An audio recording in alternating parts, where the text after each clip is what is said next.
November 13th, 1942. 1:48 a.m. Iron Bottom, Sound Solomon Islands. Commander Tamichi Hara made a decision that killed 43 of his men in 8 seconds. He turned on his searchlight. In that instant, American shells arrived from ships he couldn't see. Ships firing from 13 miles away, in total darkness, with perfect accuracy. For 20 years, the Imperial Japanese Navy had been the undisputed masters of night combat. They could see in darkness. They could kill in darkness. They owned the night. 18 months later, they couldn't venture onto the ocean after sunset without dying. This is the story of how American technology destroyed Japanese warrior tradition, how a device smaller than a shoebox became more powerful than a battleship, and how the greatest night fighters in history became ghosts hunted by an enemy they could never see. The mathematics of defeat weren't calculated in ships lost or territories surrendered. They were calculated in the sudden obsolescence of 20 years of training, doctrine, and national strategy, all built on one fundamental assumption, that the Imperial Japanese Navy owned the night. They were wrong. May 27, 1905. The Straits of Tsushima, Admiral Togo's torpedo boats attacked the Russian Baltic Fleet under cover of darkness. Small, fast, and visible in the night, they devastated the Russian ships with devastating torpedo attacks. The Russians never saw them coming. Japan destroyed 2/3 of the Russian fleet. It was the first time an Asian power had defeated a European empire in modern warfare, and it was won in darkness. That victory became gospel. It established night combat as the cornerstone of Japanese naval strategy. The lesson was clear: in darkness, skill and training could overcome superior numbers and firepower. For the next 37 years, the Imperial Japanese Navy would perfect that philosophy into the most sophisticated night fighting system the world had ever seen. Japanese sailors trained relentlessly in darkness. Not occasionally, not as a specialty, but as the core of their entire naval doctrine. Lookouts underwent brutal training programs. They spent hours in pitch-black rooms staring at faint lights, training their eye to detect the smallest changes in darkness. They avoided vitamin A deficiencies that could damage night vision. They practiced distance estimation in low light until they could judge range by instinct. The results were astounding. The average Japanese lookout could spot a ship's silhouette at 7,000 meters on a moonless night, twice the distance of their American counterparts. Twice as far, twice as deadly, and they had the technology to match. Japanese binoculars manufactured by Nippon Kogaku, later known as Nikon, were the finest in the world. Superior magnification, superior light-gathering capability. In darkness, they made Japanese lookouts into human radar. But their deadliest weapon wasn't their eyes or their optics. It was the Type 93 Long Lance torpedo. Oxygen-fueled, wakeless, devastating. Range 40,000 yards, 22 miles. More than twice the range of American torpedoes. A Japanese destroyer could launch these torpedoes from beyond visual range and sink ships that didn't even know they were under attack. In darkness, this combination was unbeatable. And in the early Pacific War, the Imperial Japanese Navy proved it. August 9, 1942, 1:38 a.m. Off Savo Island near Guadalcanal, a force of 7 Japanese cruisers and 1 destroyer approached an Allied fleet protecting the American invasion force. The Allies had radar. Primitive radar, yes, but radar nonetheless. Electronic detection that should have given them warning. It didn't matter. Vice Admiral Gunichi Mikawa's force achieved complete surprise. His lookouts spotted the Allied ships first. His captains maneuvered perfectly in total darkness. His torpedoes and guns fired with devastating accuracy. In 33 minutes of savage night combat, the Japanese sank 4 Allied heavy cruisers, HMAS Canberra, USS Quincy, USS Vincennes, USS Astoria. Over 1,000 Allied sailors died. Japanese losses: 0 ships sunk, 35 casualties total. It was the worst defeat the U.S. Navy had suffered in a fair fight in its entire history, and it validated everything the Japanese believed about night combat. Their training worked, their tactics worked, their philosophy worked. Darkness was their greatest weapon. And the Americans, despite their radar, despite their numbers, despite their industrial might, couldn't fight in it. Japanese confidence soared. One officer wrote, "The Americans cannot see at night. Their radar is crude and their sailors don't trust it. As long as we control the darkness, We control the Pacific. 3 months later, everything would change. November 12, 1942, evening. Commander Tomichi Hara stood on the bridge of his destroyer, Amatsukaze, as his ship steamed toward Guadalcanal. The mission bombarded Henderson Field and destroyed the American airstrip that was choking Japanese supply lines. Hara was 38 years old, a veteran of the China War in Pearl Harbor. He'd commanded destroyers for 12 years. He'd fought at night dozens of times. He was one of the best destroyer captains in the Imperial Navy. Tonight he was confident. His ships were invisible in the darkness. His lookouts were the finest in the world. Soon they would strike from the night, destroy the American airfield, and withdraw before dawn. It was what they did, what they'd always done. He had no idea that 13 miles away, American sailors could already see him perfectly. Now, before we continue Commander Hara's story, before we see what happened when those American shells arrived, we need to understand something crucial. What happened that night wasn't just a battle. It was a technological revolution that would change naval warfare forever. While Japanese sailors were perfecting their night vision in darkened rooms, American scientists were inventing a way to see that didn't require eyes at all. While Japanese officers were studying samurai philosophy and warrior spirit, American engineers were mass-producing a device that would make warrior spirit irrelevant. And while Japan was building its entire naval strategy on human skill and tradition, America was building something that would render that strategy obsolete in 18 months. This is the story of that revolution. The story of how radar destroyed 20 years of Japanese training, how technology defeated tradition, and how the greatest night fighters in history were hunted to extinction by an enemy they couldn't see. You'll meet Commander Tomichi Hara, the only Japanese destroyer captain from Pearl Harbor who survived the entire war. You'll meet Billy Thompson, a 20-year-old farm boy from Texas who'd never seen the ocean before the war, but who learned to see farther in darkness than any human had ever seen. You'll witness perfect battles where American forces achieved zero casualties while destroying entire Japanese squadrons. And you'll learn about the tragic irony: some of the technology that defeated Japan was actually invented by the Japanese themselves and then ignored by their own military. Now, I know many of you watching served in the Pacific or had fathers and uncles who did. If you remember when our Navy started winning at night, when suddenly the Japanese couldn't fight after dark anymore, this is why. And if you have stories from those days, from the Pacific, from the night battles, please share them in the comments below. These stories need to be preserved. Your experiences matter. But right now, we need to go back to that night, November 13th, 1942. Because Commander Hara is about to discover something that will shatter everything he believes about naval warfare. After Savo Island, the Japanese were unstoppable at night. September 1942, Battle of Cape Esperance, tactical American victory, but only because they achieved surprise. The moment Japanese forces oriented themselves, they fought fiercely. October 1942, Battle of Cape Esperance, the cruiser Furutaka sunk, but the Japanese damaged multiple American ships. And then came Tassafaronga, November 30th, 1942. Just 2 weeks after the battle that would introduce radar warfare, the Japanese proved they could still win the old way. Rear Admiral Yagiso Tanaka commanded 8 destroyers on a supply run, a Tokyo Express mission, to deliver food and ammunition to starving Japanese troops on Guadalcanal. He was intercepted by 5 American cruisers and 4 destroyers, a vastly superior force. Tanaka's destroyers launched their long lance torpedoes from 12,000 yards, 7 miles away, in total darkness. The Americans never saw the torpedoes until they hit. USS Minneapolis torpedoed bow blown off. USS New Orleans torpedoed bow destroyed. USS Pensacola torpedoed heavy damage. USS Northampton torpedoed twice sank. 4 American cruisers crippled or sunk. Japanese losses: 1 destroyer damaged. Tanaka had faced a superior force and savaged it using only darkness skill and those devastating long lance torpedoes. Once again, Japanese night fighting doctrine was validated. Once again, darkness was their ally. Once again, American ships died without seeing their killers. After Tassafaronga, Japanese confidence was absolute. They'd proven twice now that they owned the night. No amount of American industrial power could change that fundamental tactical reality. Or so they thought.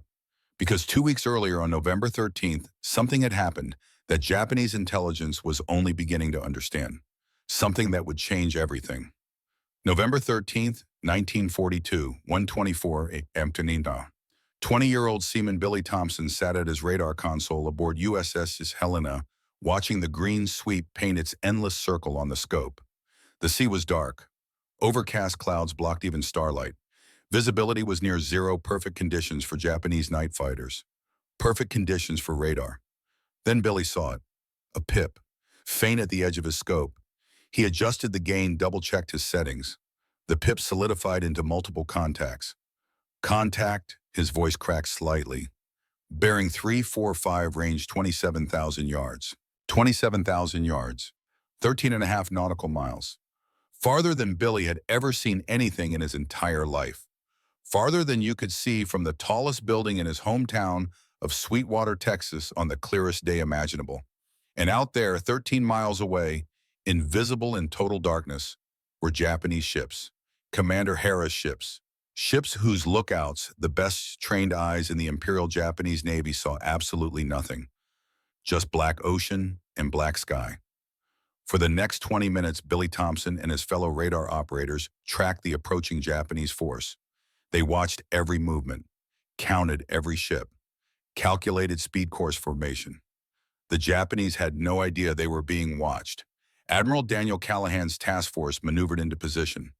Guns trained, fire control solutions calculated, all based on perfect information from radar.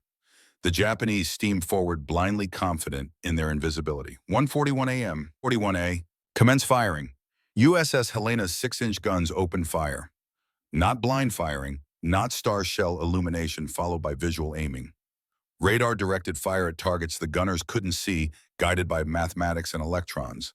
On Amatsukaze's bridge, Hara jerked as water columns erupted around his ship. Shells, huge shells arriving from where his lookouts saw nothing. No muzzle flashes, no searchlights, no star shells, just shells arriving out of nowhere. Searchlights, Hara shouted. Find them. A brilliant white beam stabbed out from Amatsukaze, sweeping the darkness desperately. Japanese doctrine: illuminate the enemy, identify the target, concentrate fire. The searchlight found USS San Francisco 3 miles away. And in that instant, Amatsukaze became perfectly visible to every American ship in the area. He lit up, Billy shouted, bearing 320, range 11,000 yards. Helena's guns swung toward the illuminated target. So did the guns of USS Portland, USS San Francisco, USS Atlanta. Multiple ships, all with radar, all converging their fire on the one Japanese ship foolish enough to announce its position. 8 seconds after Amatsukaze turned on her searchlight, the first American shells arrived. The forward deck erupted in flame. A 6-inch shell penetrated the crew quarters where men were sleeping. Another shell disintegrated the radio room. The mess deck, where sailors had been eating a late meal, simply ceased to exist. 43 men died in those first 8 seconds. Some were blown apart. Some were crushed by collapsing bulkheads. Some were burned alive in fires they couldn't escape. Most never knew what hit them. They'd been eating, sleeping, talking, living. Then they were gone. Hara screamed for the searchlight to be turned off, but the damage was done. American radar had marked his position. Every 2 seconds, the radar sweep updated his exact location. Every 2 seconds, American fire control computers calculated new solutions. The shells kept coming. The battle descended into close-quarters chaos. The battleship Hiei Admiral Abe's flagship and veteran of Pearl Harbor became the focus of concentrated American fire. In the darkness and rain squalls that should have provided concealment, Hiei absorbed 85 shell hits from enemies firing at ranges beyond Japanese visual capability. Her bridge was wrecked. Her steering was destroyed. Her superstructure was set ablaze. When dawn came, the ocean around Guadalcanal was thick with wreckage. Hiei, crippled and on fire, would be scuttled later that day, the first Japanese battleship lost in the war. 2 Japanese destroyers sunk, multiple ships damaged, over 1,400 Japanese casualties. The Americans hadn't escaped unscathed. 2 destroyers sunk, 4 cruisers damaged, over 700 casualties. But they'd stopped the bombardment. Henderson Field was safe. And more importantly, they'd proven something that would doom Japanese night fighting forever. Amatsukaze survived barely. Hara brought his crippled destroyer home, but he'd lost 43 men. Good men. Men he'd trained with. men who trusted him, and he didn't understand how it had happened. That night in his cabin, Hera wrote in his private journal, "The Americans fired accurately from ranges where we could see nothing. No searchlights betrayed their positions. No star shells preceded their salvos. When I illuminated to find them, they destroyed us immediately. I do not understand how this is possible, but I have witnessed it. Our superiority in night combat may be ended." He was right, but he had no idea how completely right he was. Because while Hera was writing that journal entry, American shipyards were building something that would turn his nightmare into reality across the entire Pacific. The Fletcher-Class destroyer. And every single one carried the technology that had nearly killed Hera. A device that could see 13 miles in total darkness. A device that made Japanese night fighting expertise worthless. The SG Surface Search Radar. And America was building these destroyers faster than Japan could comprehend. The masters of night combat were about to discover that they'd brought binoculars to a radar fight, and they were going to lose. Badly. But to understand how America shattered Japan's night fighting supremacy, we need to meet the men who made it possible. Men who'd never seen the ocean. Men who grew up fixing tractors, not targeting enemy ships. William Billy Thompson was 20 years old when he first saw the Pacific Ocean. Born in Sweetwater, Texas in 1922, Billy grew up on a cattle ranch where the nearest neighbor was 5 miles away.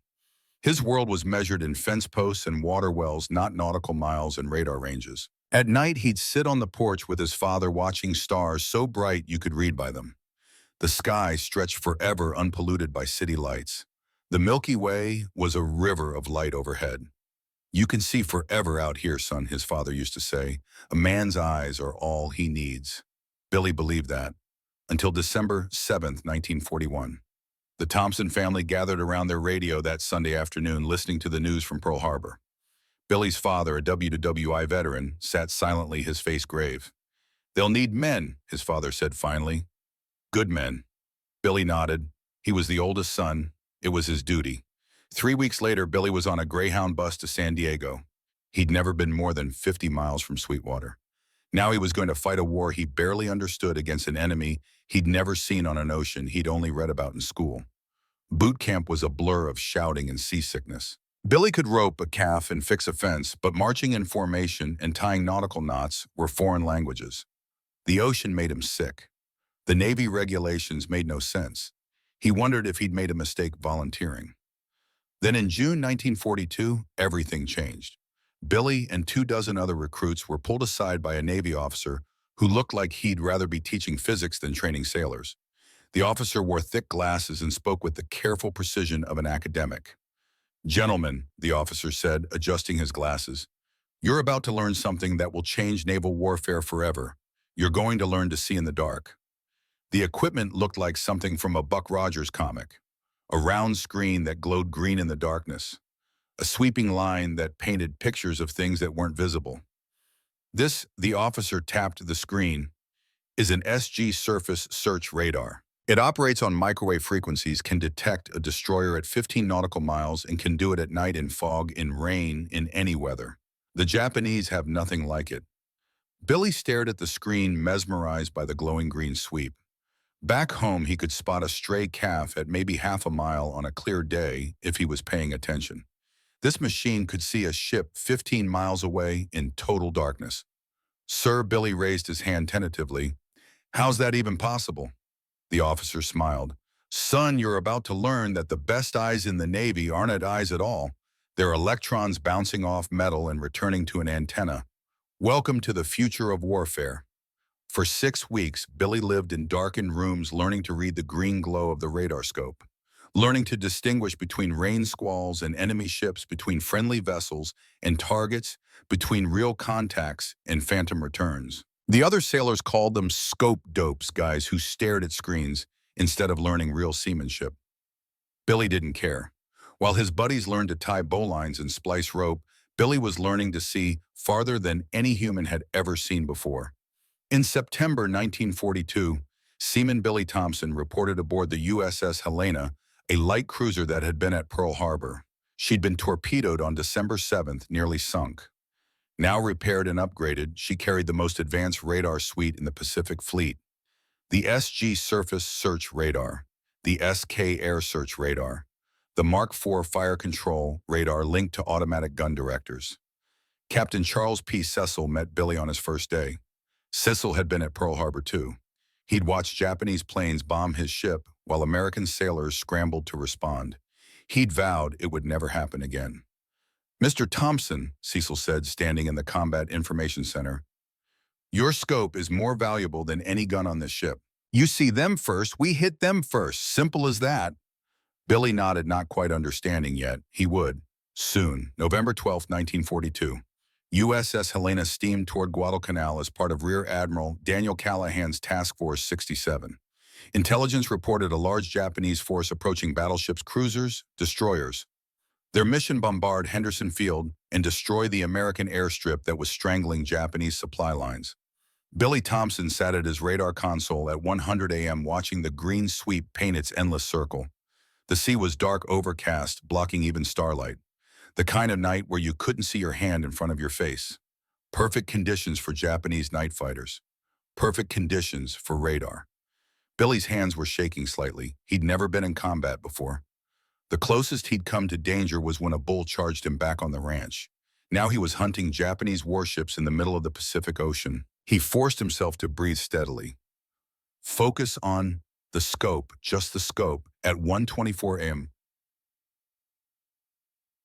a.m. Billy saw it, a pip, faint, at the very edge of his scope, right at maximum range. His heart hammered. Could be anything. Could be rain. Could be a ghost return. He adjusted the gain, fine-tuned the frequency. The pip solidified. Multiple contacts, large returns. Contact, his voice cracked, making him sound even younger than 20. Bearing 3455, range 27,000 yards. Captain Cecil appeared at his shoulder instantly. "You certain, Thompson?" Billy's mouth was dry. "Yes, sir. Multiple contacts, large returns. They're coming fast, sir. Speed approximately 24 knots. 27,000 yards. 13 and a half nautical miles. Farther than Billy had ever seen anything in his entire life. And 13 and a half miles away on the bridge of Amatsukaze, Commander Harris scanned the horizon with his binoculars and saw absolutely nothing. His lookouts, men who'd trained for years to see in darkness, saw nothing but black ocean and black sky. Hara felt confident. His ships were invisible. The Americans were blind. Soon they would strike. He had no idea the Americans could already see him perfectly. For the next 20 minutes, Billy tracked the approaching Japanese force while they steamed unknowingly toward American guns. Every sweep of the radar revealed more details. The Japanese were in two columns, 5 ships in one column, 6 in the other. Heavy units, probably battleships and cruisers based on the size of the returns. Speed steady at 24 knots. Course straight toward Guadalcanal. No evasive maneuvering, no indication they suspected anything. Billy called out updates every 30 seconds. Range closing, 25,000 yards, 23,000, 20,000. The Japanese kept coming. Blind, confident, doomed. At 1:41, Admiral Callahan gave the order Billy had been waiting for: commence firing. Helena's 6-inch guns erupted. The ship shuddered with each salvo. But Billy didn't watch the guns. He watched his scope. The shells were arcing toward targets 13 miles away. Targets the gunners couldn't see, targets that existed only as green pips on Billy's screen.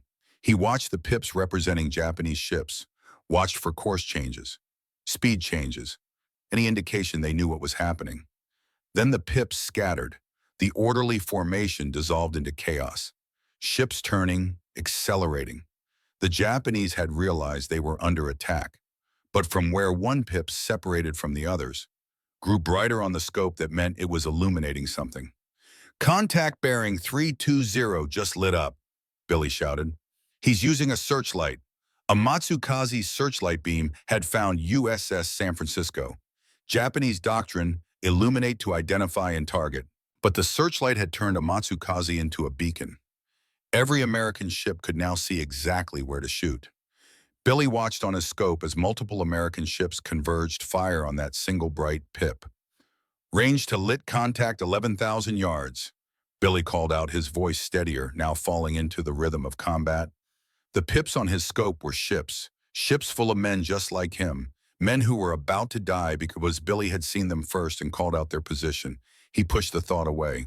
Just pips, just numbers, just doing his job. But his hands were shaking harder now. Dawn came slowly to Iron Bottom Sound. The water was thick with oil and debris, life rafts, bodies floating face down in Mae West life jackets, pieces of ships that had been whole just hours ago, a lifeboat, a gun mount, somebody's sea bag. The battleship Hiei Pride of the Imperial Japanese Navy veteran of Pearl Harbor lay crippled 6 miles away. She'd taken 85 shell hits from American ships she never clearly saw. Her steering was destroyed. Her bridge was a shattered ruin. Her superstructure was on fire, smoke billowing thousands of feet into the air. By afternoon, her crew would scuttle her, the first Japanese battleship lost in the war. The final toll: Japanese losses: battleship Hiei destroyers, Akatsuki and Udachi sunk. Heavy damage to multiple ships.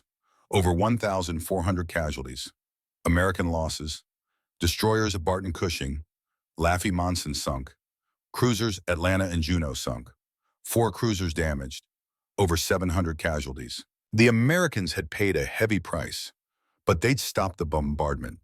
Henderson Field was safe, and they'd proven something that would echo across the Pacific War. American radar could turn night combat from a Japanese advantage into an American massacre. Billy Thompson sat at his darkened radar console. His shift had ended an hour ago. The green glow was off now, sunlight streaming through the hatches above. He couldn't move. A chief petty officer, old enough to be Billy's father, sat down beside him. The chief had kind eyes and gray hair at his temples. He'd been in the Navy since before Billy was born. "First time?" the chief asked quietly. Billy nodded, his hands were still shaking. "Those pips on your scope, they were ships. Ships full of men. Just like this ship. Just like you." Billy's voice was barely a whisper. "I know. But they would have killed every man on this ship if they could have. That's war, son. You did your you saw them first. That's why we're sailing back to port, and they're on the bottom of the ocean." Billy looked at the radar console. Just a machine. Tubes and wires and a circular screen. Nothing special to look at. You could walk past it and not give it a second glance. But it could see 13 miles in total darkness. It could see things human eyes would never see. And that Billy was beginning to understand he had just changed at everything. The Japanese had spent 20 years perfecting the art of seeing in darkness. They were the best in the world. But Billy's machine didn't care about training, didn't care about experience, didn't care about warrior spirit. It just saw perfectly, every time, at ranges no human could match. He'd helped and kill hundreds of men this morning, men he never saw, men who never saw him, just green dots on a screen. That's what the future of war looked like. Now many of you watching this fought in the Pacific. Others had fathers or uncles who served. And I know what you're thinking. I remember when our ships started winning at night. We just thought it was better tactics, better training. It wasn't. It was technology that most sailors didn't understand. Technology built by people who'd never fired a gun in combat. If you served in the Pacific, or if your father did, I'd love to hear your stories in the comments. Did you know about radar? Did you understand what it was doing? How did you learn our ships could suddenly fight at night? Your memories are history. Please share them. Because the technology that Billy Thompson operated, the radar that saved his life and killed Hara's men, didn't start in America. It started with a wooden box carried across the Atlantic in the dead of night. September 1940, London was burning. The Luftwaffe came every night, dropping hundreds of tons of bombs on British cities. Britain was fighting alone against Nazi Germany. France had fallen. The Soviet Union had signed a non-aggression pact with Hitler. America was officially neutral. Britain was desperate for help, any help. At secret laboratories across England, British scientists were developing radar radio detection and ranging. It could spot German bombers while they were still over the English Channel, giving precious minutes of warning. But British industry, stretched thin by war, couldn't mass-produce the equipment fast enough. Their factories were being bombed. Their resources were exhausted. They needed America's factories, America's industrial might. But America wasn't in the war yet. Why would they share Britain's most precious military secrets with a neutral country? That's where Sir Henry Tizard came in. Tizard was a physicist, an engineer, and a man willing to gamble everything on one impossible mission. He proposed something that made British military leaders nearly faint. Give the Americans everything, every secret, every blueprint, every technological breakthrough. Trust them completely, even though they weren't yet fighting. The British War Cabinet debated for days. Some called it treason, some called it madness. You don't give away your most valuable military secrets to a neutral power. But Winston Churchill understood. Britain needed American factories, and Britain needed America in the war. If we lose this war, Churchill said, these secrets won't matter anyway. We'll all be speaking German. And if we win, it'll be because America joined us. Give them everything.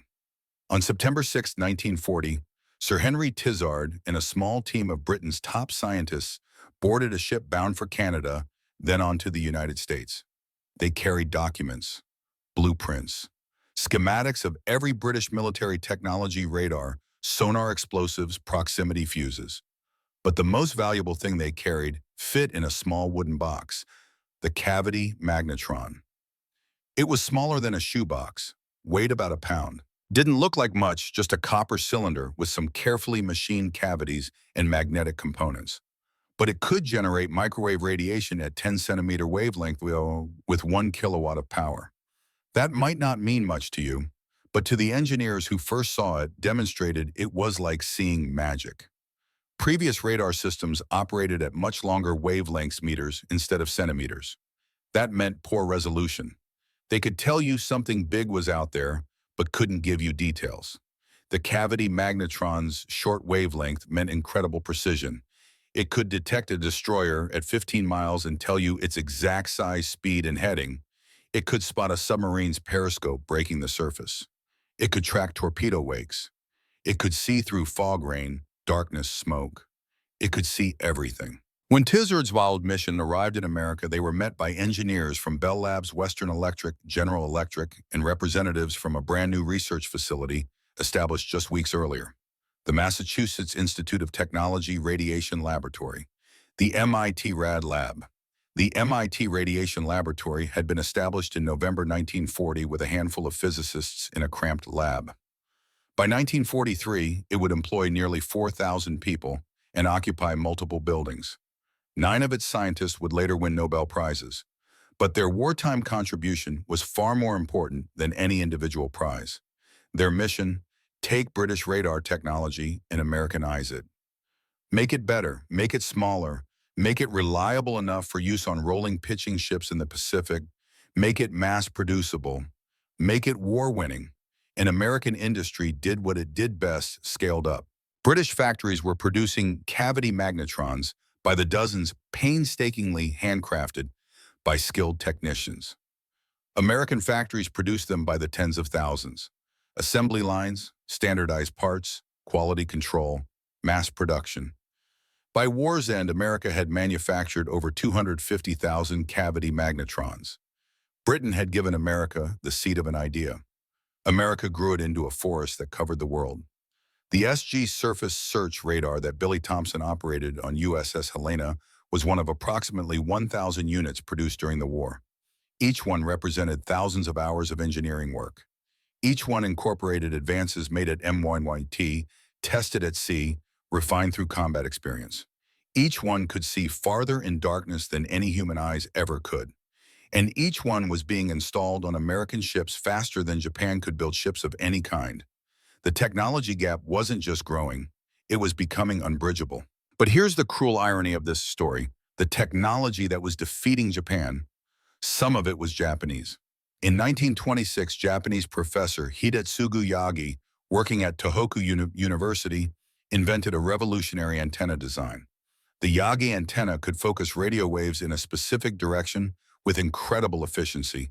It was brilliant. It was groundbreaking. It was perfect for radar systems. And it was Japanese. Professor Yagi tried to interest the Imperial Japanese Navy in his invention. He explained how it could revolutionize radio detection, how it could give Japan a technological edge. The officers listened politely, then dismissed him. Radio detection, one said. That's theoretical nonsense. Real warriors rely on eyes and training, not electronic tricks. Come back when you have something practical. Frustrated and ignored by his own military, Yagi did what scientists do. He published his research in international journals. American and British engineers read his papers. They immediately understood the value. By 1940, every British radar installation used Yagi antennas. They were that good. The design was so efficient, so elegant, that it became the standard. American radar Yagi antennas, British radar Yagi antennas, even German radar Yagi antennas. The whole world used the invention that Japan had ignored. Then in 1942, when Japanese forces captured British radar equipment in Singapore and Burma, their engineers found something puzzling. The antenna design looked somewhat familiar. In fact, it had a name stamped on the technical documents, Yagi antenna. The Japanese officers examining the equipment had no idea Yagi was Japanese. They thought it was a British invention. Their own military had ignored Professor Yagi so thoroughly that they didn't even know he existed. Meanwhile, Professor Hidetsugu Yagi spent the war years in his laboratory at Tohoku University, largely forgotten by his own country. The invention bearing his name was helping the Allies defeat Japan, and he wasn't even part of Japan's radar development program. After the war, Yagi would be honored by the IEEA in America. He'd be elected to the Japan Academy. His antenna design would become standard in everything from television to Wi-Fi to satellite communications. But during the war, when his invention could have helped Japan compete with American radar, he was just another professor nobody listened to. This wasn't just about one ignored inventor. It represented a fundamental difference in how America and Japan approach technology and innovation. MIT Radiation Laboratory, 4,000 employees, unlimited budget, access to every university and corporation in America. Scientists encouraged to challenge assumptions, cross-pollination of ideas. Japanese Naval Electrical Research Department, 300 employees, limited budget, hampered by Army-Navy rivalry. Engineers expected to follow traditional approaches. Innovation discouraged. The numbers tell the story. American radar production over 100,000 units of all types. Japanese radar production, approximately 300 units total. American cavity magnetron production, 250,000 units. Japanese cavity magnetron production, unable to mass produce reliably. Of the first 60 Type 22 radar sets built, only about 6 actually worked. American radio tube production 2, 5 million per month by 1944. Japanese radio tube production, 50,000 per month at peak. Every Fletcher-Class destroyer that rolled out of American shipyards, and they were rolling out at a rate of one every few days, carried radar systems more sophisticated than anything in the entire Japanese fleet. And America was building Fletcher-Class destroyers faster than Japan could build destroyers of any kind. The technology gap wasn't just about better equipment. It was about better industrial organization, better research culture, better ability to turn scientific innovation into mass-produced weapons, better willingness to listen to smart people even when they challenged tradition. It was about a system that listened to its Yagis, while Japan ignored theirs until it was too late. And by the time Japan realized its mistake, the war was already lost. By early 1943, Japanese naval intelligence was receiving disturbing reports from across the South Pacific. Night battles that should have been easy victories were turning into disasters. Destroyer squadrons were being intercepted in total darkness. Ships were being hit by accurate fire from ranges where visual contact was impossible. Something had fundamentally changed in American capabilities. When they interrogated captured American sailors, Japanese intelligence officers always asked the same questions. How do you see us at night? How do you fire so accurately in darkness? What kind of optical equipment do you use? The Americans, trained not to reveal military secrets, would simply smile and say variations of, "We just get lucky, I guess." But Japanese officers knew it wasn't luck. Something fundamental had changed. The Americans could see in darkness now, somehow. When Japanese forces managed to capture intact American radar equipment, a rare occurrence since Americans usually destroyed it, before abandoning ship, their engineers examined it with growing horror. The cavity magnetrons were beyond Japan's ability to mass produce. The precision manufacturing required was impossible with Japanese industrial capacity under wartime constraints. The PPI displays the planned position indicator screens that showed a complete tactical picture were more sophisticated than anything Japan had developed. The integration with fire control systems was years ahead of Japanese technology. But more than the hardware, it was the philosophy that defeated them. American ships had centralized radar information in combat information centers. All radar data flowed to one location. All tactical decisions were made based on that complete picture. The ship fought as an integrated electronic system. Japanese ships still operated the old way. Lookouts reported what they saw to the bridge. Officers made decisions based on fragmentary visual information. Radar, when it existed at all, was treated as an unreliable backup to human eyes. A Japanese intelligence report from March 1943, translated after the war, contained this assessment. American radar capability has advanced beyond our ability to counter it. They can detect our ships at ranges exceeding 30,000 meters in complete darkness. Their fire control is linked to radar, allowing accurate gunnery without visual contact. Our lookouts, despite superior training, cannot compete with electronic detection. Recommend immediate cessation of night surface actions until technological parity is achieved.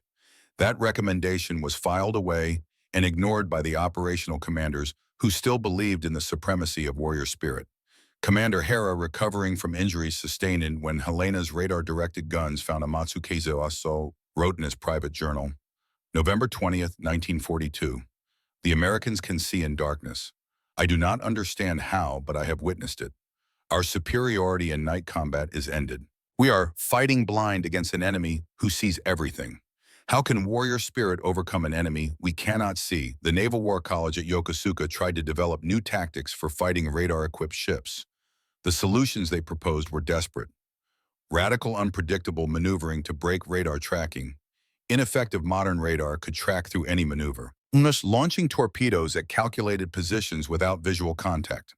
Success rate less than 5%. And accepting catastrophic casualties to close to torpedo range. Result: catastrophic casualties without achieving torpedo range.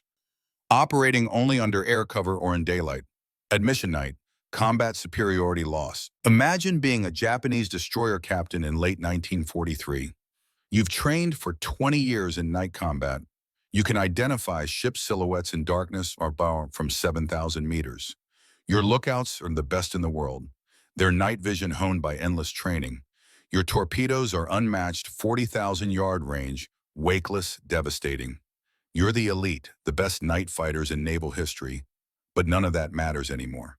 The moment you enter American radar range 15 miles away, far beyond what any human can see, the Americans know exactly where you are. They can track you perfectly through any weather, any darkness, any evasive maneuver. You're straining to see through your binoculars, searching desperately for any sign of the enemy. They're watching you on a screen, calculating firing solutions, with machines preparing to kill you from beyond the horizon. You're fighting blind against an enemy with perfect vision. It's not about courage anymore. It's not about training. It's not about warrior spirit or Bushido or any of the values you've dedicated your life to. It's about physics, electronics, technology, and you can't outfight technology that sees what you can't see. 3,000 miles away, Billy Thompson sat at his radar console aboard USS Helena, now a veteran of a dozen engagements. The farm boy from Texas who'd never seen the ocean was now one of the most valuable men on the ship. He'd been promoted. He trained other radar operators. His captain consulted him on tactical decisions. His scope showed 3 Japanese destroyers 14 miles away, making 25 knots heading, bearing 180. Running supplies to some garrison, probably. The Tokyo Express was still operating, but not as boldly as before. They had no idea he could see them. In 5 minutes, Helena's guns would open fire. In 10 minutes, those Japanese ships would be crippled or sinking. Billy would watch it all happen on a green screen, tracking green dots that represented men who would die without ever seeing who killed them. He didn't feel good about it. He didn't feel bad about it. He just felt tired. This was war now. This was how it worked. You saw them. They didn't see you. You killed them. Simple, clean, invisible. 2 realities. 2 wars. The Americans seeing everything, fighting from the future. The Japanese blind in the darkness, fighting from the past. By November 1943, Japan stopped trying to fight at night. The masters of night combat had surrendered the darkness to American technology. The revolution was complete, but the most devastating battles were still to come.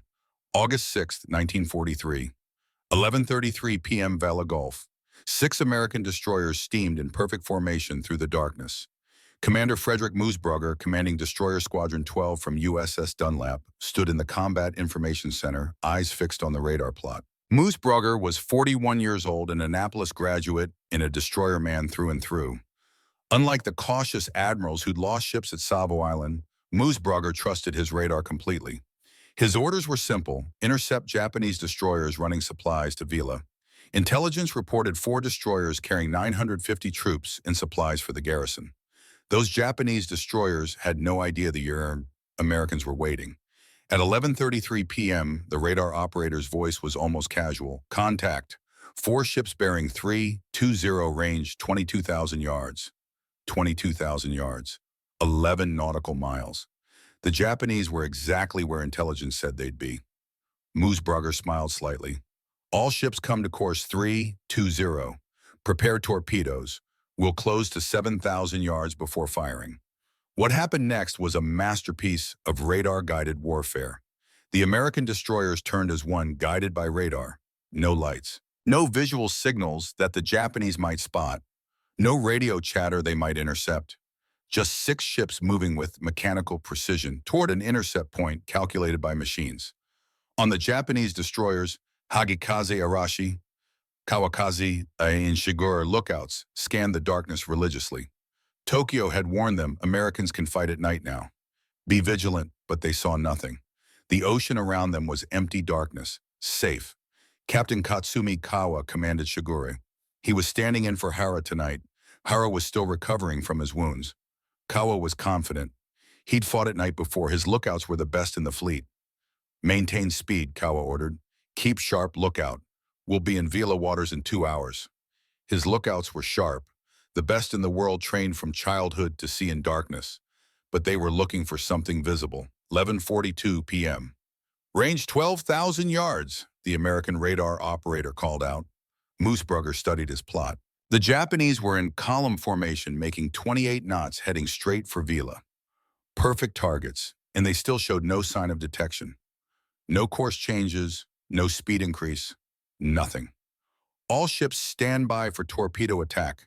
We'll fire at 7,000 yards. Fire on my command. The American destroyers close to optimal range. 9,000 yards, 8,000, 7,000. The Japanese still saw nothing. Suspected nothing. 11:46 p.m. Fire torpedoes. 24 American Mark 15 torpedoes leaped into the dark water. The solutions were perfect range, speed, angle of intercept, all calculated by radar and computers. The torpedoes ran true at 46 knots. They left almost no wake in the dark water. No flash betrayed their launch. Just silent death running toward unsuspecting targets. On Hagikaze's bridge, a lookout suddenly screamed, "Torpedoes starboard bow!" But he'd seen them too late. The white wakes were already there, only seconds from impact. No time to turn, no time to evade, no time to do anything but die. Captain Kawa on Shigure saw them too. His reaction was instant, drilled by years of training. Hard left rudder. All engines flank speed. The first torpedo struck Hagikaze amidships. The explosion broke her keel like a dry twig. A second torpedo hit her forward magazine. The destroyer literally disintegrated. Her bow and stern rose vertically as the entire middle section simply vanished in a ball of flame and steam. 476 men died in seconds. Arashi took 3 torpedoes in rapid succession forward amidships aft. She rolled over and sank in 4 minutes. 316 men went down with her. Kawakaze, attempting desperate evasive maneuvers, turned directly into 2 more torpedoes. Her engine room flooded instantly. She went down stern first with most of her 200-man crew trapped below decks. Only Shigure survived. Captain Kawa, by a combination of incredible seamanship, split-second timing, and sheer luck, managed to dodge every torpedo aimed at his ship. Watching 3 of his squadron mates die around him, Knowing he was facing an enemy he couldn't see, Kawa made the only rational decision: run. Shigura fled at 33 knots, making smoke maneuvering radically. Kawa didn't try to fight, didn't try to locate the enemy, just ran for his life. The American destroyers steamed through the wreckage. Burning oil covered the water. Bodies and debris floated everywhere. The screams of dying men echoed across the water. Not a single American ship was hit. Not a single American sailor was wounded. Not even close. Commander Moosbrugger filed his after-action report that night. Entire engagement conducted by radar plot. Visual contact with enemy never achieved nor required. Enemy force destroyed without American loss. Radar performed flawlessly. Recommend continued use of radar-directed night attacks. When Admiral Chester Nimitz read that report, he picked up his pen and wrote in the margin, "A little classic of naval warfare." He was right, but it was a classic of a new kind of warfare. One where the enemy never even knew you were there until they were dying. Captain Kawa stood on Shigure's bridge as his destroyer fled into the night. Behind him, the ocean burned with the funeral pyres of 3 destroyers. 1,210 men dead. 3 ships gone in 6 minutes. And he'd never even seen the American ships. Never got a clear radar return. Shigure's Type 22 radar had malfunctioned again, as it usually did. Never had a chance to fight back. In his after-action report, translated after the war, Kawa wrote, "We were ambushed by an enemy we could not detect. Their weapons were fired from beyond our visual range with perfect accuracy. We could not return fire against targets we could not see. This was not combat. This was execution. I respectfully submit that night surface actions against radar-equipped American forces are no longer viable." He was describing the future of naval warfare. The Japanese just didn't know it was already here. November 25th, 1943, Thanksgiving Day in America. While Americans at home carved turkey and gave thanks, Captain R. Lee Burke was hunting Japanese destroyers off Cape St. George. Burke was 42 years old, commanding Destroyer Squadron 23, nicknamed the Little Beavers, because of their youth and aggressiveness. He trained his squadron relentlessly in radar-directed night combat. His nickname was 31-Knot Burke because he always wanted his destroyers at maximum speed. Fast, aggressive, deadly. Tonight, he had 5 destroyers all equipped with the latest SG radar modifications. His crews had trained together for months. They could conduct complex maneuvers in total darkness using only radar coordination. They were the best destroyer squadron in the Pacific Fleet, and they were about to prove it. Intelligence reported 5 Japanese destroyers making another Tokyo Express run, Onami, Makinami, Yugiri, Amagiri, and Uzuki, carrying supplies to the garrison at Buka. Burke intended to intercept them and destroy them. 1:41 a.m. November 26th. Contact. 5 ships bearing 140 range 22,000 yards. Burke smiled. The Japanese were right where intelligence said they'd be, and they had no idea his squadron was waiting. Come to course 140, increased to 25 knots. What Burke did next was a masterpiece of radar-guided tactics that's still taught at the Naval War College today. Instead of attacking immediately, he positioned his destroyers astern of the Japanese formation. The Japanese were making 28 knots, heading northwest. Burke matched their speed, exactly staying just beyond visual range, but perfectly positioned on radar. He was stalking them, like a wolf pack tracking prey through the forest, staying just out of sight, but always knowing exactly where they were. For over an hour, an entire hour, Burke shadowed the Japanese destroyers. His radar operators called out every course change, every speed adjustment. Burke matched them all, maintaining perfect position. On the Japanese destroyers, lookouts scanned their stern quarter religiously. Tokyo had warned them Americans can fight at night now. Be vigilant. Watch for pursuit. But they saw nothing. The ocean behind them was empty darkness. After an hour of seeing nothing, they began to relax slightly. They were wrong. At 1:56 a.m., Burke decided the stalk was over. All ships increased to 31 knots, close to torpedo range. Prepare to fire on my command. The Little Beavers surged forward, still invisible, still tracking perfectly by radar. The range closed rapidly, 10,000 yards, 8,000 yards, 6,000 yards. Perfect torpedo range. Fire torpedoes. 25 American torpedoes raced toward the Japanese formation. The solutions were calculated by radar refined by Mark 8 fire control computers. The torpedoes ran true. On Onami, a lookout's blood went cold. White wakes in the water barely visible against the darkness. Torpedoes astern. Too late. 3 torpedoes struck Onami at almost the same instant. She exploded so violently that debris rained down on Makinami 500 yards away. 237 men died without ever seeing their attackers. Makinami took 2 torpedoes amidships and broke in half. Both halves sank in 3 minutes. 210 men went down with her. Ugiri's captain, seeing his formation disintegrating, ordered flank speed and radical maneuvering. For a moment, it looked like she might escape. Then Burke's destroyers opened fire with their 5-inch guns. The guns were directed by radar. Fire control computers calculated lead elevation windage. The shells arrived with mathematical precision. Ugiri's bridge was hit first, killing her captain and senior officers. Her engine room was next. Dead in the water, she was pounded to burning scrap. 200 more men died. Amagiri and Uzuki fled at maximum speed, making smoke maneuvering frantically. Their captains knew they were fighting an enemy they couldn't see. The only rational choice was to run. Burke let them go. 3 out of 5 was enough for one night. Dawn revealed the scoreboard. Japanese losses. Destroyers Onami, Makinami, Ugiri sunk 647 men dead. Mission failed. American losses. 0 ships damaged. 0 casualties. Mission accomplished perfectly. Burke's after-action report was clinical, almost boring in its precision. Entire engagement conducted by radar plot. Visual contact with enemy never achieved nor required. Enemy force engaged and destroyed at ranges between 6,000 and 12,000 yards in complete darkness. Radar performed flawlessly throughout. No American casualties. He might as well have been describing a training exercise. It was that one-sided.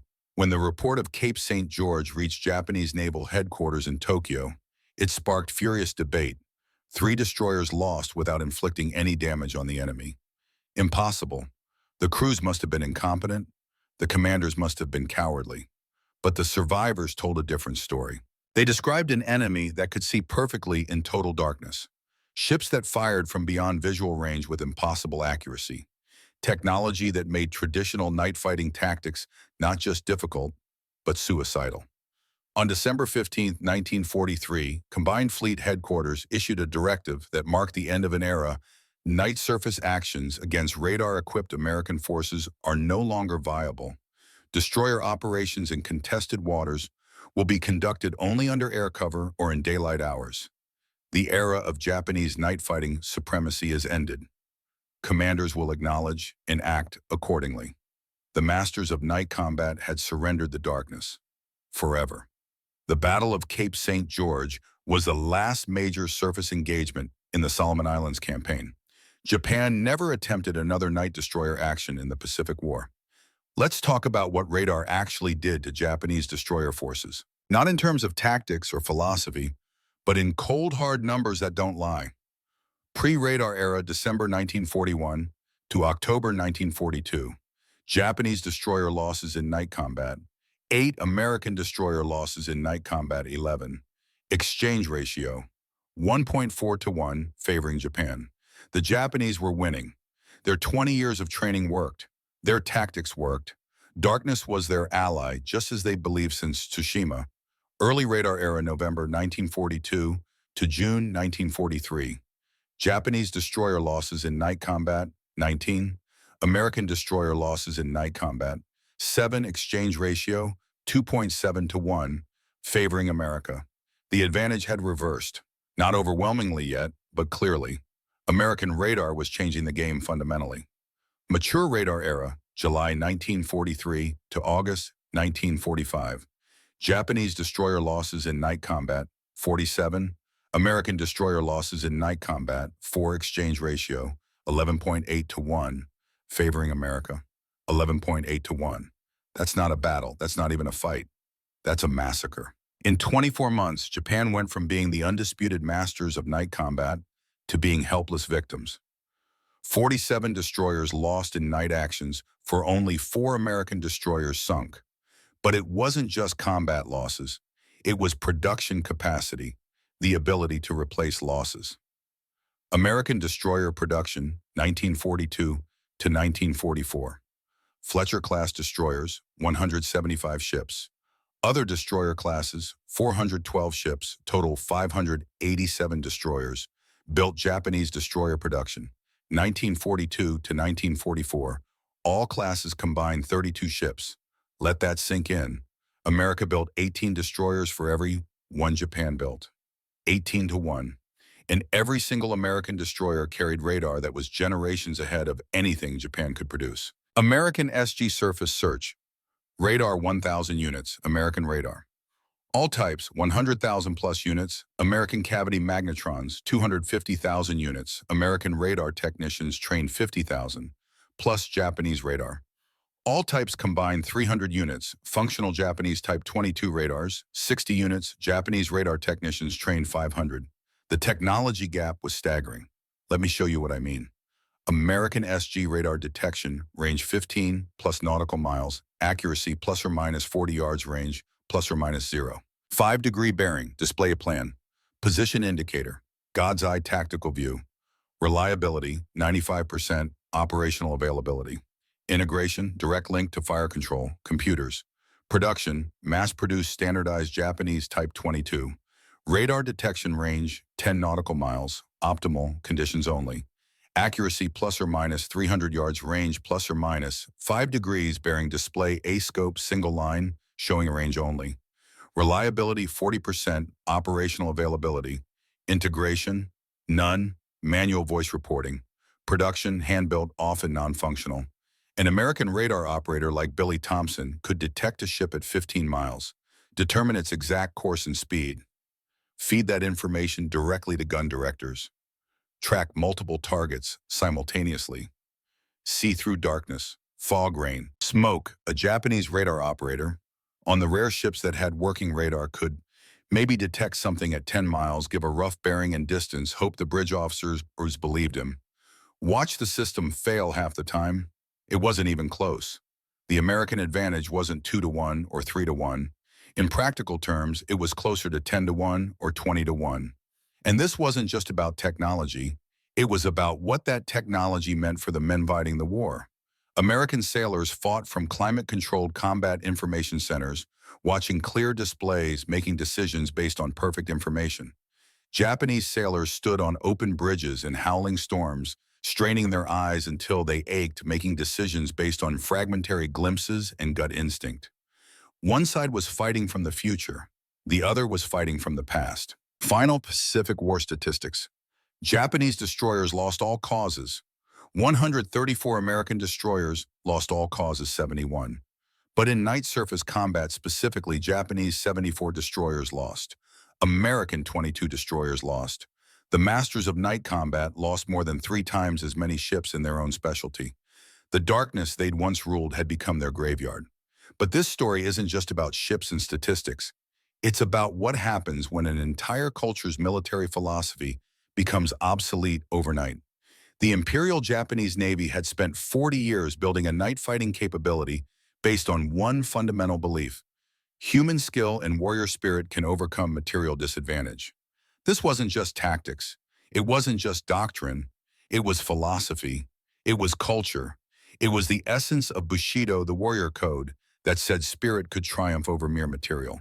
Japanese naval officers were taught from childhood that courage, discipline, and training were superior to technological advantage, that a warrior with pure spirit could defeat an enemy with superior weapons.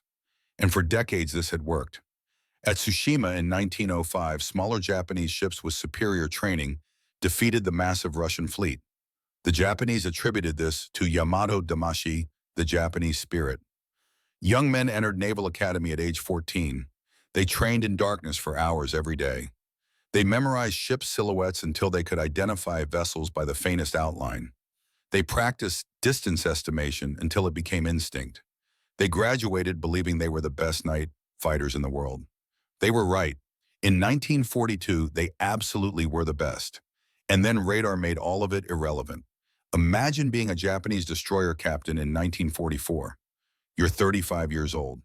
You entered the Naval Academy at 14. You've spent 21 years of your life training for night combat. You can identify ship silhouettes in darkness from 7,000 meters, twice as far as any American sailor. You've memorized the firing patterns of every gun in the American fleet. You've practiced torpedo attacks 10,000 times until you can do them in your sleep. You're the elite, the best of the best, a master of your craft, and none of it matters. Because the Americans can see you from 27,000 meters, 15 miles. They can track you through storms, through darkness, through smoke, through anything. Their guns are directed by machines that don't get tired, don't get scared, don't make mistakes based on emotion. Your 21 years of training are worthless against electrons and mathematics. This wasn't just military defeat. This was philosophical collapse. The fundamental premise of Japanese military culture, that spirit could overcome material disadvantage, had been proven catastrophically wrong. Post-war interviews with Japanese naval officers revealed the psychological devastation this caused. We had believed that warrior spirit could overcome material disadvantage. We had built our entire military philosophy on this belief. The Americans proved that technology could make warrior spirit irrelevant. This was not just defeat. It was the collapse of everything we believed about warfare and honor. The visual contrast tells the entire story. Japanese destroyer bridge officers with binoculars straining to see into darkness. Lookouts calling out bearings by voice, manual, plotting on paper charts. Decisions made by experience. Gut instinct in warrior training. Men fighting the way navies had fought for thousands of years. American Combat Information Center. Calm, organized, lit by the green glow of radar screens. Computers calculating firing solutions. Automatically, officers making decisions based on perfect electronic information. Clean, clinical, impersonal, the future of warfare. This philosophical collapse helps explain what came next. Now, we need to be very clear about something. The kamikaze program wasn't started because of radar. It was started because Japan had lost most of its experienced pilots at Midway, the Philippine Sea, and dozens of other battles. They didn't have time or fuel to train new pilots properly. Vice Admiral Takejiro Onishi organized the first official kamikaze unit in October 1944. His reasoning was brutally practical. With only 40 operational aircraft and poorly trained pilots, conventional attacks couldn't damage American carriers protected by radar-directed anti-aircraft fire. But the mindset that made kamikaze attacks possible, the willingness to sacrifice everything in a desperate attempt to win, came from the same philosophical foundation as the night fighting doctrine. If skill and technology cannot win, then pure spirit and ultimate sacrifice will. It was the last gasp of a philosophy that refused to accept that modern war was won in laboratories and factories, not just on battlefields. And it didn't work. American radar detected incoming kamikazes at 20 miles. American fighters guided by radar intercepted most of them. The ones that got through faced walls of radar-directed anti-aircraft fire. Even ultimate sacrifice couldn't overcome the technology gap. The radar war destroyed more than ships and sailors. It destroyed a worldview. It proved that in modern war, technology isn't supplementary. Technology is warfare. Those who see first win. Those who see farthest dominate. Those who see best survive. Everything else, courage training, warrior spirit, is secondary. That lesson learned in blood in the waters around Guadalcanal remains true today. Modern naval combat happens at distances measured in hundreds of miles. Ships detect each other with satellites and over-the-horizon radar. Missiles are guided by computers. Decisions are made in microseconds by artificial intelligence. The transition that began with Billy Thompson's radar scope has become the foundation of all modern warfare. And the Japanese, to their credit, learned the lesson. After the war, they didn't rebuild a navy based on warrior spirit and night fighting. They built an economy based on technology and innovation. The country that ignored Professor Yagi became a leader in electronics. The Navy that dismissed radar became the Maritime Self-Defense Force, where electronic warfare is the foundation of every doctrine. They learned. But they learned too late to win the war. October 1944. The Battle of Leyte Gulf, the largest naval battle in history, Japan's last desperate attempt to destroy the American invasion fleet in the Philippines, and the final devastating demonstration of how completely radar had transformed naval warfare. The Japanese center force was led by the super battleship Yamato, 72,000 tons, 18-inch guns, the most powerful battleship ever built.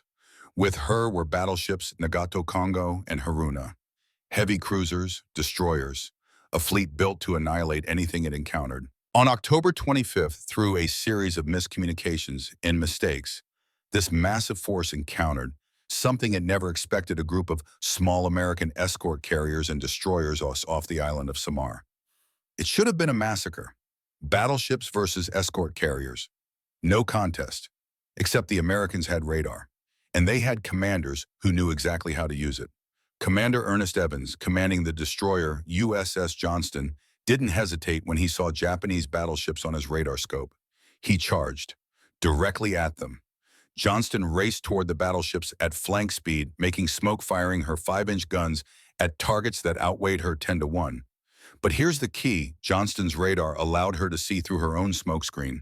She could maneuver inside the smoke, invisible to Japanese optical rangefinders, while her radar tracked the enemy perfectly.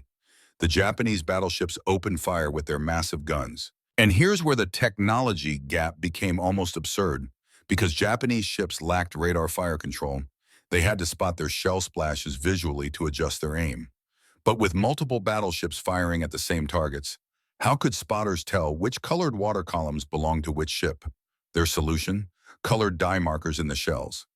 Yamato's shells splashed white, Nagato's shells splashed brilliant pink, Haruna's shells splashed greenish yellow, Kongo's shells splashed blood red. The ocean around the American ships erupted in a rainbow of colored water columns. White, pink, yellow, red, like some bizarre fireworks display. It was beautiful. It was also pathetic.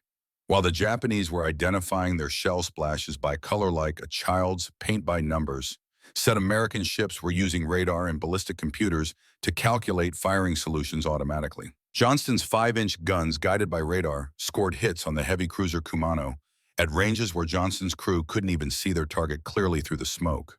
The shells were aimed by mathematics and electrons, not by watching colored splashes in the water. That night in Surigao Strait, the Japanese Southern Force attempted what should have been their specialty: a night attack. This was supposed to be what Japan did best. Night battle. Their advantage. Their domain. It became their graveyard. American destroyers, guided entirely by radar, launched coordinated torpedo attacks from beyond visual range. The battleship Fuso was torpedoed and broken in two by destroyers her crew never saw. The surviving Japanese ships steamed into a trap, 6 American battleships waiting in perfect battle line, along with radar-directed guns. The American battleships, many of them Pearl Harbor survivors, having their revenge, opened fire at 22,800 yards, 14 miles. In total darkness, with devastating accuracy, their radar saw everything. Their computers calculated everything. Their guns hit everything. The battleship Yamashiro took repeated hits and capsized, taking 1,400 men down with her. The heavy cruiser Mogami was reduced to burning wreckage. Of the Japanese Southern Force, only 1 destroyer escaped. A Japanese survivor interviewed after the war described it this way: "We never saw them. We fired our guns at nothing, hoping to hit something. Their shells arrived with perfect accuracy. Every salvo, every shell. It was like fighting ghosts. Ghosts that could kill with perfect precision. We were samurai with swords fighting invisible demons with rifles." That's what the radar war had reduced Japan's elite naval forces to: samurai with swords fighting invisible demons with rifles. Men using colored dye to spot their shells, while American computers calculated firing solutions automatically. Warriors of the past being systematically destroyed by weapons of the future. 40 years later. Tokyo, Japan, May 1985. A different world, a different Japan. Former enemies, now allies. Wartime hatred replaced by economic partnership and mutual respect. An elderly Japanese man stood in a hotel lobby waiting nervously. His name was Tamichi Hara. He was 81 years old now. His hair white, his hands sometimes trembling with age. But his eyes were still sharp. Still the eyes of a destroyer captain.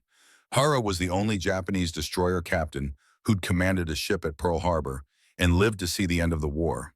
He'd survived 16 major naval battles when most of his academy classmates were dead. He'd survived the night of November 13, 1942, when Helena's radar-directed guns killed 43 of his men. He'd survived Vela Gulf when Shigure was the only ship to escape.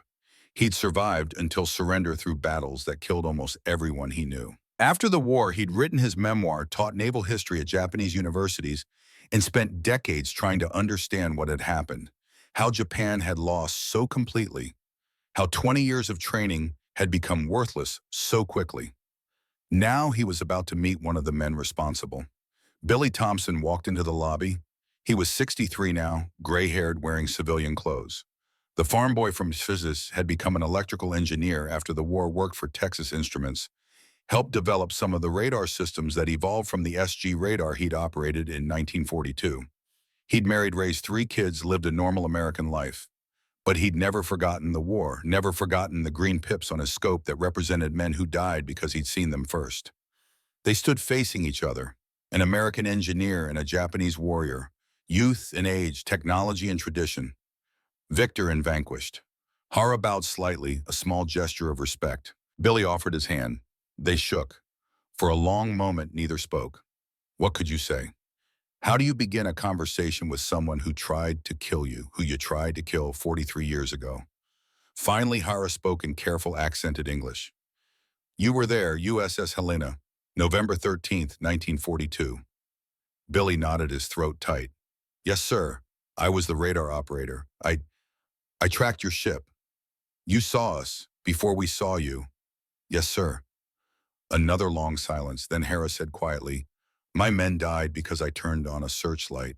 I was trying to find you, but you already knew exactly where we were. Billy's voice was barely a whisper. I'm sorry, sir. I was just a kid, 20 years old. I was just doing my job. I didn't understand. No, Hara interrupted gently but firmly. Do not apologize. You won the war before we knew we were fighting it. That is not your fault. That is history. When they sat down, 2 old men sharing memories across the divide of war.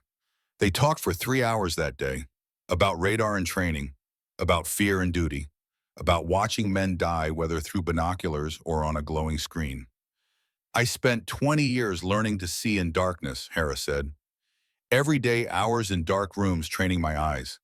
I could identify a ship at 7,000 meters on a moonless night. I was very proud of that skill. Billy nodded. That's incredible, sir. Really. I can't even imagine being able to do that. It was worthless, Hara replied simply. Your machine could see 15 miles, 27,000 meters. No amount of training could match that. No amount of, what is the Japanese word? Seishin, spirit. Your radar did not care about our spirit. Billy looked down at his hands. The same hands that had turned the dials, adjusted the gain, called out the ranges. The thing is, sir, Billy said quietly, I never felt like we were better warriors. We had better tools. I was scared the whole time. I threw up after that first battle.